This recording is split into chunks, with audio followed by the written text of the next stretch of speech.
This is how to turn off your active status on Facebook and Messenger. So one thing to note that both are actually different. So we first have to turn it off from the Facebook app and then go to Messenger separately and turn it off from there. So let's start with the Facebook app. Here, come to the profile page on the right and then click on the three lines on the top left. Then select Settings and Privacy and select Settings.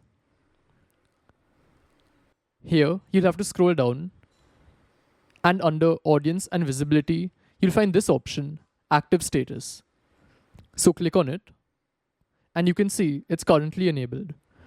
So now click on the toggle to disable it and select Turn Off. And it's turned off from Facebook. The next step is to open Messenger. So let's do that. Then once you're here, click on the three lines on the top left and click on the settings icon.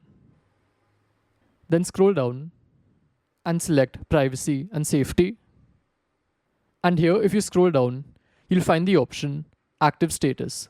So select it and you can see it's on over here. So again, disable it. You can decide how long you want to turn it off for, and if it's forever, then leave it at this option until I change it. And then click on pause. And it's done. So now it's off in Facebook and in Messenger. So this is how it works, and I'll see you in the next one. Goodbye.